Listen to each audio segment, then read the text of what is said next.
दोस्तों आपको एक बात बताता हूँ, जो हम इंडियंस होते हैं ना, वो टीम के अंदर पीछे हैं और पीछे ही रहेंगे अगर हमारा माइंडसेट कुछ इस तरीके का रहेगा कि हम लोगों को पैसे के पीछे भागना है। हम लोग कभी स्किल्स के पीछे भागना चाहते ही नहीं है। मैं आपको कुछ चीज़ें एक्सप्लेन करना चाहूंगा और उसी के साथ मैं आपको बताना चाहूंगा कि क्या होने वाला है आने वाली कंडीशन के अंदर और किस तरीके से आप उसके अंदर अपने आप को तैयार करके रख सकते हो। सबसे पहली बात है, आज की मैं बात करूँ तो आज XAU USD, अगर मैं गोल्ड की बात करूँ तो गोल्ड के अंदर आज का जो लो जोन है, लो जोन निकल कर आया अप्रॉक्स 3362 एंड आज का हायर जोन जो है वो निकल कर आया, लाइक हम यहाँ पे हाई जोन की बात करें तो वो निकल कर आया 3434। अब बात आती है, काफी सारे लोग यहाँ पर ऐसे हैं जो गोल्ड के अंदर शॉर्ट पोजीशन क्रिएट करने की बातें कर रहे हैं। काफी सारे लोग ऐसे हैं। उन लोगों को मैं एक बात बोलना चाहूंगा, अगर इंडिया की जिस तरीके की कंडीशन भी पाकिस्तान के साथ बन रही है और इंडिया काफी एग्रेसिवली वर्क कर रहा है, तो उस पर्टिकुलर कंडीशन में अगर आगे जाके कोई प्रॉब्लम क्रिएट होती है, प्रॉब्लम मीन्स कोई भी वॉर कंडीशन क्रिएट होती है, उस कंडीशन में एक बात ध्यान रखना कि दुनिया भर की शेयर मार्केट में जब भी देखा गया है कि वॉर कंडीशन बनती है और स्पेशली उन दो कंट्री के बीच में जिनके बीच में बात हो रही हो, मान लीजिए ए और बी, ए कौन इंडिया, बी कौन पाकिस्तान, अगर इनके बीच में कोई भी वॉर कंडीशन बनती है, जैसे कि देखने के लिए मिल भी रहा है, लाइक हमारे आर्मी जो चीफ है, लाइक उनकी बात करें या फिर हमारे पीएम की बात करें, लाइक जैसे भी सोशल मीडिया पे बातें चल रही हैं, उन बातों को देखते हुए क्या लग रहा है, कंडीशन तो बन रही है। तो उस पर्टिकुलर कंडीशन में अगर कुछ कंडीशन बिगड़ती है, एक्सट्रीम कुछ होता है, तो उस कंडीशन में एक बात ध्यान रखना कि आपको जो गोल्ड दिखाई दे रहा है ना, $3300-3400 पे दिखाई दे रहा है, ध्यान रखना ये $4000 से प्लस जाने वाला है, $4000+ जाने वाला है। और आप कहेंगे ऐसा कैसे हो सकता है? भाइयों, किसी को पता नहीं होता। कंडीशन जो बनती है ना, जब साइकोलॉजी चेंज होती है लोगों की, तो समझो क्या होता है। उस पर्टिकुलर कंडीशन में क्या होगा, जब ए कंट्री और बी कंट्री युद्ध कर रही होंगी, तो वहां पर युद्ध की कंडीशन में जो भी व्यापार होता है, जो भी बिजनेस होता है, जो भी बिजनेसमैन होंगे, जो भी जॉब करने वाले लोग होंगे, कॉमन सी बात है, दोनों जगह पर प्रॉब्लम क्रिएट होगी। और दोनों जगह पे प्रॉब्लम क्रिएट होगी। जो बड़े इन्वेस्टर होंगे जो इन दो कंट्रीज में पैसा लगाते थे, बेसिकली पाकिस्तान तो भिखमंगा है, उसके यहाँ पे क्या पैसा लगाते होंगे। बट इंडिया की बात करें, जब इंडिया में लोग पैसा लगाते थे, वो लोग वेट करेंगे कब तक का, लाइक वॉर कंडीशन को शांत होने का, लाइक सब कुछ स्टेबल होने का। और कोई भी इन्वेस्टर, चाहे मैं भी हूं या कोई भी हो, आप भी हो, आप सोचो आप एक इन्वेस्टर हो, आपने देखा गली के दो लाइक चुन्नू मुन्नू को आपने पकड़ा, ये चुन्नू ये मुन्नू, आप कहते हो मेरे पास 10,000 रुपए है और मैं इनमें इनको काम देना चाहता हूँ। क्या काम देना चाहता हूँ? कुछ भी काम देना चाहता हूँ। भाई तू एक काम कर, समोसे बेच ले, ठेली लगा ले, मोमो बेच ले, किसी को भी दो में से एक को काम देना है। आप काम किसको दोगे? जो ज्यादा स्टेबल होगा, जिसके घर में ज्यादा लड़ाई झगड़े नहीं हो रहे होंगे, जो लोगों से बहुत ज्यादा तमीज से बात करता होगा। अभी की बात करें तो बड़े इन्वेस्टर जो हैं वो लोग क्या देखते हैं, वो लोग ये देखते हैं जो दो देश हैं वो दो देश स्टेबल है या नहीं है। हमारे देश की बात करें तो बहुत ही पॉजिटिव इसका एक रिजल्ट है। क्यों रिजल्ट है? बिकॉज हमारी गवर्नमेंट जो है स्टेबल है, हमारे यहाँ पे जो लोग हैं काफी स्टेबल है, लोगों का माइंडसेट स्टेबल है। बट अभी अगर युद्ध कंडीशन बनती है या कोई ऐसी प्रॉब्लम होती है, तो लोग तो वही रहेंगे, साइकोलॉजी वही रहेगी, देश वही रहेगा, प्लस गवर्नमेंट वही रहेगी। बट जो ये इन्वेस्टर्स हैं, इनके सोचने का तरीका ये होता है कि सब कुछ पहले स्टेबल हो जाए। तो ये लोग उस पैसे को कहां पे लगाएंगे? भाई शेयर मार्केट से निकालेंगे। तो कहां पे लगाएंगे? वो लगाएंगे एक ऐसे इंस्ट्रूमेंट के अंदर जो उनको safe and secure return provide करे। और सेफ एंड सिक्योर रिटर्न किसने प्रोवाइड किए हैं? गोल्ड ने। तो अभी की बात की जाए तो गोल्ड के अंदर प्राइस जो है वो और भी अच्छे तरीके से उछाल मारने की तैयारी करेगा। इस बात को ध्यान रखना। जितनी भी आपको न्यूज दिखाई दे रही है ना कि भाई ऐसा हो जाएगा वैसा हो जाएगा, आप खुद ब खुद बुद्धि लगाइए। मैंने आपको पहले भी बताया है, जब भी कभी नॉर्मल कंडीशन होती है, नॉर्मल कंडीशन मतलब मान लीजिए सब जगह पे विनिंग कंडीशन हो, सब जगह पे लोग खुश हो, बहुत खुश हो। मान लीजिए मैं बहुत खुश हूं, मेरे पास में करोड़ों रुपए है, तो मैं क्या करूंगा? मैं पैसे को इन्वेस्ट करने के बारे में सोचूंगा। और मेरे बड़े बुजुर्ग पहले से ही बोलते आ रहे हैं कि गोल्ड में पैसा लगाओ, गोल्ड में पैसा लगाओ। तो भाई मैं भी इन्वेस्ट करूंगा, किसके अंदर करूंगा? गोल्ड के अंदर। तो मेरा पहला लॉजिक क्लियर हो गया। दूसरी कंडीशन, मान लीजिए यहां पे कोई लड़ाई बच जाती है, वॉर कंडीशन बन जाती है। उस कंडीशन में क्या होगा? मैंने आपको पहले ही बताया, जो एक कंट्री है और दूसरी कंट्री है, इन दोनों कंट्रीज की जो करेंसी की वैल्यू है वो ब्रेक होना चालू हो जाएगी। इन दोनों कंट्रीज के अंदर जो लोग होते हैं वो लोग लाइक काम करते होंगे, जो भी काम करते होंगे वहां पे डिस्टर्बेंस क्रिएट होगा। इसके कारण इन दोनों देश की कंट्री की जो कंपनीज है उनकी प्रोडक्टिविटी कम होगी, और जिसके कारण इनके शेयर मार्केट के अंदर गिरावट देखने के लिए मिलेगी। और शेयर मार्केट में गिरावट देखने के लिए मिलेगी तो जो आम जनता है या फिर जो समझदार जनता है वो क्या करेगी? वो एक ऐसे इंस्ट्रूमेंट में पैसा लगाने के बारे में सोचेगी जो इंस्ट्रूमेंट इन दो देशों के ऊपर डिपेंडेंट ना हो। और वो कौन सा इंस्ट्रूमेंट है? वो है XAU यूएसडी। आई विश मेरी बातें यहां तक के क्लियर हो गई होंगी। तो लॉजिक को समझिए कि अभी कंडीशन क्या चल रही है। कंडीशन को ये कहे ना कि गोल्ड के अंदर क्रैश होने की कंडीशन चल रही है, भाई वो बेवकूफ है, उसको कॉन्सेप्ट पता ही नहीं है। मैं आपको फिर बोलना चाहूंगा, एक आम आदमी जो 10वीं क्लास पास आउट भी है ना, वो भी इस पर्टिकुलर चीज को समझ के आइडेंटिफाई कर सकता है कि मालिक अगर कोई प्रॉब्लम क्रिएट होती है या थोड़ी भी जियो पॉलिटिकल कंडीशन बदलती है ना, कोई भी प्रॉब्लम क्रिएट होती है, जो कि दिख भी रही है, प्रॉब्लम तो हो रही है ना, आप देख सकते हो ना, तो कॉमन सी बात है। तो क्या होने वाला है यहां पर, क्या है, ये रॉकेट होने वाला है। और ये रॉकेट हुआ तो ये इससे नीचे नहीं रुकने वाला है। फिर आप देखोगे कि अभी जो ये ट्रेड कर रहा है ना, कि $3350 पे ट्रेड कर रहा है, फिर आप देखोगे कि भाई ये $4350 पे ट्रेड कर रहा है। समझ रहे हो? तो लोग कहेंगे इतना ऊपर कैसे जा सकता है। आपसे पूछ के नहीं जाएगा, सिंपल, आपसे पूछ के वो नहीं जाएगा। वो कंटिन्यू ऑलरेडी चल रहा है, आप देख सकते हो वो ऑलरेडी कंटिन्यू चल रहा है। जब वो $2600 था तब भी आप कह रहे होंगे ये 2700 कैसे जा सकता है। जब वो 2900 आ गया तब भी आप कह रहे होंगे ये 2900 कैसे आ सकता है। जब ये 3200 आ गया तब भी आप कह रहे होंगे ये 3200 कैसे आ सकता है। अब ये 3500 को टच भी कर चुका है, और 3500 को टच करने के बाद ऊपर अगर ये 4000 चला भी जाए तो कोई बहुत बड़ी बात नहीं होगी। आई विश यहां तक की बातें आपको क्लियर हो गई होंगी। अब इस पर्टिकुलर जगह पर किस तरीके से हम काम कर सकते हैं, देखो सबसे पहली बात है आपको अपनी साइकोलॉजी को स्टेबल करना पड़ेगा। लोग इंडिया में गलती क्या कर रहे हैं, लोग गलती ये कर रहे हैं इंडिया के अंदर कि माइंडसेट को स्टेबल ना रखते हुए वो लोग लालची हो जाते हैं और कहते हैं पैसा ही पैसा चाहिए। अब जैसे यहां पे आप देखो, ये लो जोन है।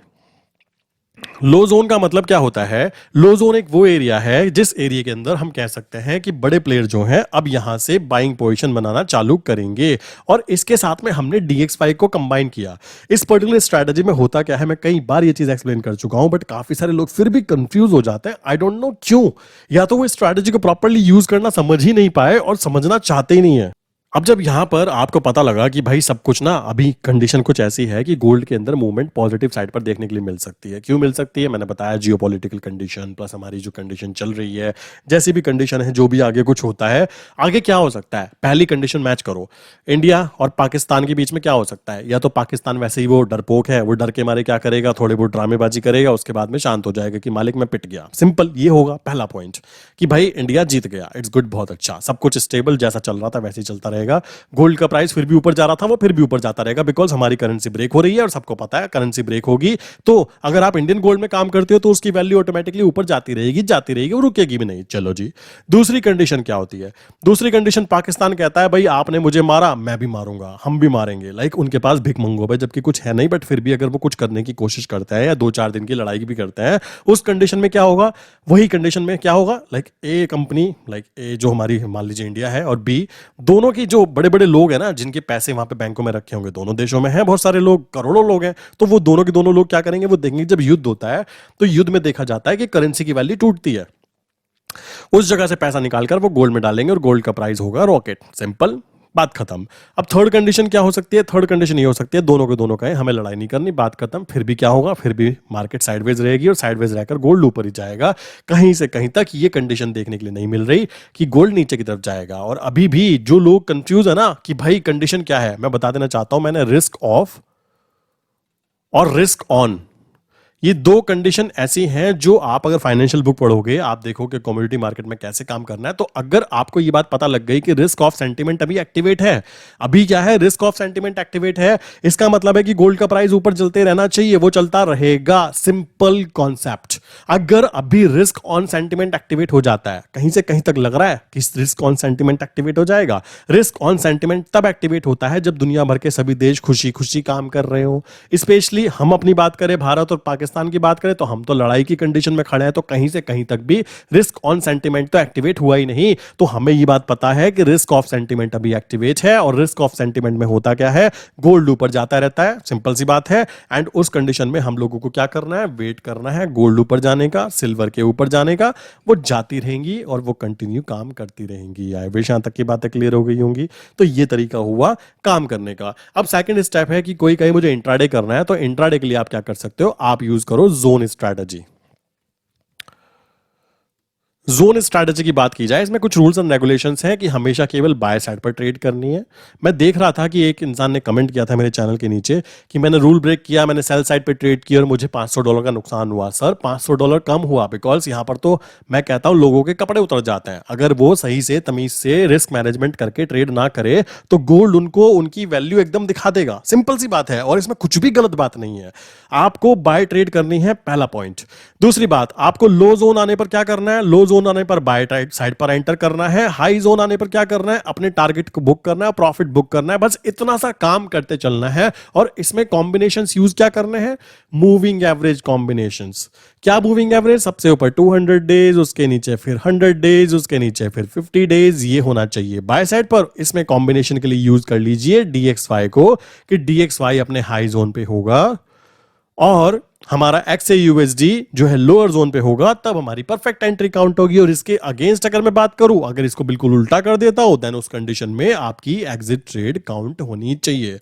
आई विश यहां तक की बातें बहुत अच्छे से क्लियर हो गई होगी। अब मुझे आप अपनी राय नीचे कमेंट करके बताइए कि आपको क्या लगता है कि अगर मान लीजिए कंडीशन बिगड़ती है इंडिया और पाकिस्तान के बीच में, तो गोल्ड के अंदर क्या होने वाला है? क्या आपको ये कॉन्सेप्ट क्लियर हुआ? क्या आप यहां पे पैनिक कंडीशन में हो? अभी जो गोल्ड डाउन साइड पर मूवमेंट की थी थोड़ी बहुत, उस पर्टिकुलर कंडीशन में काफी सारे लोग पैनिक में आए, बट पैनिक में आने वाले लोग वो थे जिन्होंने प्रॉपर तरीके से मनी मैनेजमेंट को फॉलो नहीं किया। और जिन लोगों ने मनी मैनेजमेंट को फॉलो किया था, डेफिनेटली वो लोग अभी खुशी खुशी प्रॉफिट बुक करने की तैयारी कर रहे होंगे। बट मैं उनको ये बात बोलना चाहूंगा, प्रॉफिट बुक करने की तैयारी अभी मत करो। प्रॉफिट बुक करने की तैयारी में थोड़ा वेट करो। रीजन उसके पीछे ये है कि आप कंडीशन देख रहे हो और कंडीशन का फायदा मान लीजिए उठाया जा सकता है, तो आप उठाइए। बिकॉज शेयर मार्केट में काम करने वाले इंसान के लिए जो न्यूज होती है वो उसके लिए एक तरह से वरदान काउंट होती है। अगर वो उस न्यूज को सही तरीके से समझना सीख गया, देन डेफिनेटली उसके पोर्टफोलियो के अंदर पॉजिटिव रिजल्ट देखने के लिए मिलते हैं। और वहीं अगर वो उस न्यूज को सही से यूज करना नहीं सीख पाया, देन डेफिनेटली वहां पे उसको नेगेटिव रिजल्ट देखने के लिए भी मिल जाते हैं। सो ऐसी कंडीशन से बचने के लिए वेट एंड वॉच वाली कंडीशन यूज कीजिए। अगर आपको मनी मैनेजमेंट करना नहीं आता तो पहले मनी मैनेजमेंट को सीखिए। आपको स्ट्रैटेजीज नहीं आती तो पहले स्ट्रैटेजीज को सीखिए। बिकॉज अगर आप कहोगे कि मैं जुआ खेलना चाहता हूं, तो आप क्या कर सकते हो? क्रिकेट टीम बना सकते हो। आज के टाइम पर इंडिया में जुआ खेलना ज्यादा आसान है ट्रेडिंग करने के मुकाबले।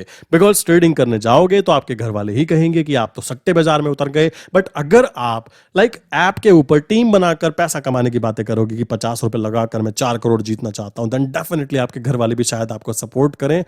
ये चीज देखने के लिए इंडिया में मिल रही है। तो यहां पर इंडिया वालों का हाल थोड़ा सा खराब है, बट फिर भी जो लोग इस चीज को समझ रहे हैं, देन डेफिनेटली आप इन चीजों को कंटिन्यू कर सकते हो। तो पैनिक में आने की कहीं से कहीं तक कोई भी जरूरत नहीं है। सिंपल सी बात है, अपने मनी मैनेजमेंट पे फोकस कीजिए, अपनी एक सिंगल स्ट्रैटेजी पे फोकस कीजिए और पैसा कमाइए और खुश रहिए। आई विश यहां तक की बातें क्लियर हो गई होंगी। नीचे कमेंट करके अपनी राय जरूर देना कि गोल्ड के अंदर आपका क्या पॉइंट ऑफ व्यू है, कि गोल्ड क्रैश होगा, कि गोल्ड जाएगा $3000, ठीक है, या गोल्ड ऊपर जाएगा $4000। नीचे कमेंट करके अपनी राय जरूर देना। बिकॉज मैं जानना चाहूंगा कि कितने लोग समझदारी के साथ इन चीजों को समझ पा रहे हैं और कितने लोग अभी भी फर्जी न्यूज चैनल को देख देख कर खुश होते जा रहे हैं। कि फर्जी न्यूज चैनल बोलते हैं चैनल की 55,000 गोल्ड आ जाएगा।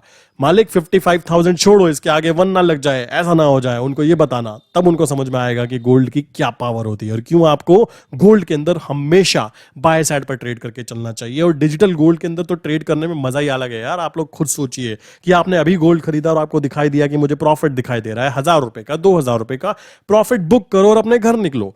फिजिकल गोल्ड में प्रॉब्लम यह, आप खरीदोगे, आज खरीदोगे और अगर 10 मिनट बाद बेचना चाहते हो तो आपको फिर से वही प्रोसेस दोबारा से करना पड़ेगा। सो आई विश यहां तक की बातें क्लियर हो गई होंगी। कमेंट करके बताओ कि आपकी क्या राय है, गोल्ड ऊपर जाएगा या गोल्ड नीचे जाएगा, और आपकी क्या पोजीशन है और आप कब तक उसका वेट करने वाले हो। कमेंट करके जरूर बताना।